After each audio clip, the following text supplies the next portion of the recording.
मैं गजेंद्र प्रताप सिंह आज पूना समझौते के संदर्भ में संक्षेप में चर्चा करने जा रहा हूँ, जो कि 24 सितंबर 1932 को संपन्न हुआ था।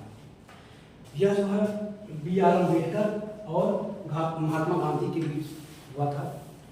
यह पूना की यरवदा जेल में हुआ था। अब यरवदा जेल में क्यों हुआ था, आइए जान लेते हैं इसकी पृष्ठभूमि। देखिए, जब गांधी जी द्वितीय गोलमेज सम्मेलन में इंग्लैंड गए हुए थे, तो वहाँ पे इनको किसी प्रकार की सफलता नहीं मिली। मतलब जिस उद्देश्य से गए थे उस उद्देश्य में असफल रहे, क्योंकि किसी निर्णय पर सहमति नहीं बन पाई। तो ये वहाँ से वापस आते हैं और आने के बाद ये तुरंत द्वितीय सविनय अवज्ञा आंदोलन प्रारंभ कर देते हैं। अर्थात सविनय अवज्ञा आंदोलन का द्वितीय फेज प्रारंभ हो जाता है और इसी कारण से ब्रिटिश सरकार ने इन्हें गिरफ्तार करके यरवदा जेल में बंद कर दिया।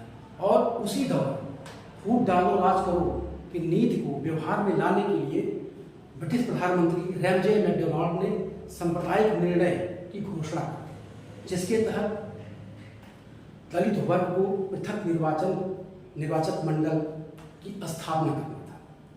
तो ऐसे में जब गांधी जी को पता चला कि दलित वर्ग के लिए भी पृथक निर्वाचक मंडल की घोषणा इन्होंने कर दी है, तो गांधी जी इसका विरोध किए और तत्काल ये ब्रिटिश प्रधानमंत्री के समक्ष अपना एक पत्र या लेटर यहाँ से भेजे कि इस निर्णय में बदलाव किया जाए। तो उधर से रिजल्ट आया या जवाब आया कि ब्रिटिश प्रधानमंत्री ने कहा कि यह जो निर्णय लिया गया है यह आपके यहाँ के दलित वर्ग के नेता B.R. अम्बेडकर की मांग पर लिया गया है। अतः आप हमसे कोई बात न करके B.R. अम्बेडकर से बात करें।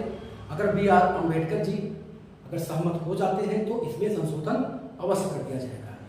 तो महात्मा गांधी जी B.R. अम्बेडकर से बात करते हैं, लेकिन B.R. अम्बेडकर इस समझौते के लिए तैयार नहीं होते हैं, अर्थात इसे पुनः वापस करने के लिए मतलब कोई समझौता नहीं करना चाहते हैं। तो गांधी जी अनशन शुरू कर देते हैं। 20 सितंबर 1932 को महात्मा गांधी अनशन शुरू कर देते हैं। लेकिन जब इनकी तबीयत कुछ खराब होने लगती है, स्वास्थ्य खराब होने के कारण अब लोग चिंतित हो जाते हैं, क्योंकि यह एक राष्ट्रीय स्तर के नेता थे। तो अब इधर मदन मोहन मालवीय और तेज बहादुर सप्रू और राजेंद्र प्रसाद के सहयोग से अब ये जो है दबाव, मतलब इसमें इस समझौते के लिए दबाव डाला जाने लगा। इधर B.R. अम्बेडकर को जब दबाव लोग डाले तो B.R. अम्बेडकर फिर तैयार हो जाते हैं समझौते के लिए और 24 सितंबर 1932 को यह समझौता हो जाता है। यह समझौता मुख्यतः 3 बिंदुओं पर होता है। पहला बिंदु है कि अम्बेडकर ने पृथक निर्वाचन की मांग को त्याग दिया, और दूसरा है कि दलित वर्गों के लिए आरक्षित सीटों की संख्या में, जो प्रांतीय विधानमंडल था उसमें आरक्षित सीटों की संख्या में वृद्धि कर दी गई, अर्थात 71 से बढ़ा करके 147 कर दी गई। और तीसरी मांग थी या तीसरा समझौता, तीसरी बिंदु थी केंद्रीय विधायिका में सुरक्षित सीटों की संख्या 18% कर दी। तो धन्यवाद, बस यही था समझौता। इसके बाद फिर मिलते हैं।